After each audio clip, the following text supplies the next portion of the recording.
சட்டமன்ற உறுப்பினர்கள் ரிசைன் பண்ணி தமிழக வெற்றி கழகத்தில் சேர வேண்டிய அவசியம் இல்லை. அது ஏனென்றால் உண்மையான அதிமுக கிடையாது. குதிரை பேரம் இல்லை, கழுதை பேரம் இல்லை, முடிச்சிருங்க, பேசக்கூடாது, நீக்கப்படுகிறது சொன்ன இப்போ அந்த வார்த்தை நீக்கப்படுகிறது. கடந்த 3 மாதங்கள் இந்த அரசின் குறிப்பிடத்தக்க சாதனை என்னவென்றால், இதை நான் சொல்வது யாரும் கோச்சுக்க வேணாம், இந்த ஆட்சியில் ஒரு கட்சியில் வெற்றி பெறாங்க, வெற்றி பெற்ற பிறகு உடனே ராஜினாமா பண்ணுறாங்க, உடனே வேற கட்சியில் சேர்க்குறாங்க. இது என்னன்னு சொல்றது? குதிரை பேரம் தான் சொல்ல முடியும். இப்படிப்பட்டதெல்லாம் தவிர்க்க வேண்டும் என்று பொதுப்பணித்துறை அமைச்சர் அவர்கள். அன்புமிகு பேரவைத் தலைவர் அவர்களே, 2017 புரட்சித் தலைவி அம்மாவுடைய ஆட்சிக்கு எங்களுக்கும் உடன்பாடு உண்டு. 2017க்கு அப்புறம் வந்த உங்களுடைய ஆட்சிக்கும் எங்களுக்கும் உடன்பாடு இல்லை. அது ஏனென்றால் உண்மையான அதிமுக கிடையாது. அது அம்மாவுடைய அதிமுக கிடையாது. நீங்க சொல்லும்போது இருங்க, உட்காருங்க. குதிரை பேரம்னு சொல்றதுக்கு நான் விளக்கம் கொடுக்கணும். அம்மாவோட அதிமுக இருக்கிற வரைக்கும் நீட் கொண்டு வரப்படவில்லை, ஜிஎஸ்டி கொண்டு வரப்படவில்லை, சிஏஏ கொண்டு வரப்படவில்லை. உங்களுடைய ஆட்சியில் தமிழகத்தினுடைய நலனுக்கு எதிராக டெல்லியுடன் சரண்டர் ஆனீங்க நீங்க. அதனால்தான் எங்களோட முதலமைச்சர் நீத்து போன அதிமுக சொன்னார்.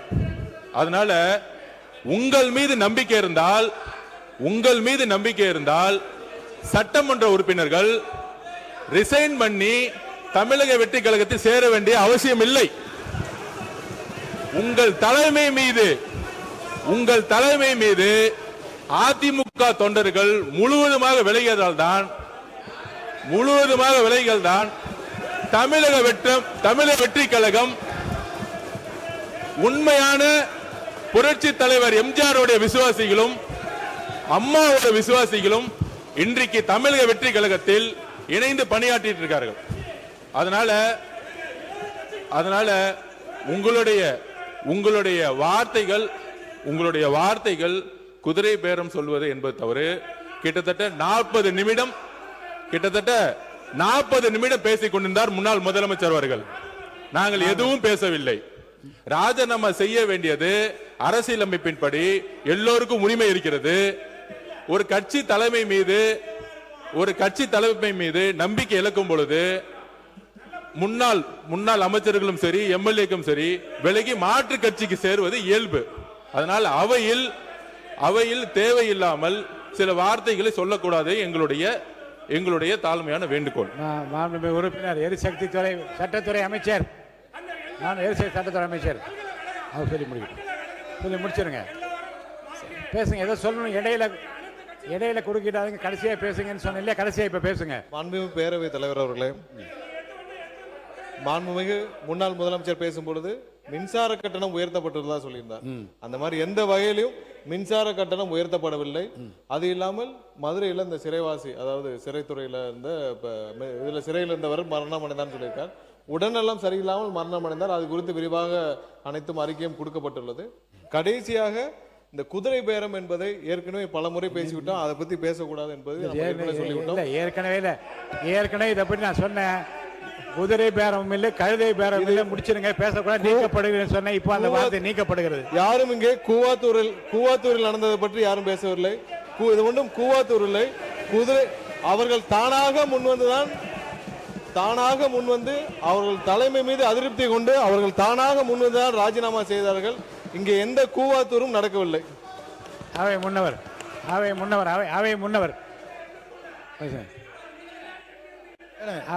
சொல்லுங்க. அவை முன்னவர் பேசுங்க. அவை முன்னவர் உட்காருங்க. நீங்க போய் உட்காருங்க சொல்றீங்க. பேசுறீங்களா? இல்ல நீங்க அவை முன்னவர் அவங்க கிட்ட பேச, என்கிட்ட சொல்லுங்க. பேசுங்க. நீங்க உங்களுக்கு அனுமதிக்கிறேன். தலைவர்களே, நான் பேசுறதே வேண்டாமா? இப்படி கத்திட்டு இல்லங்க, நான் அனுமதிக்கிறேன். நீங்க பேசுங்க.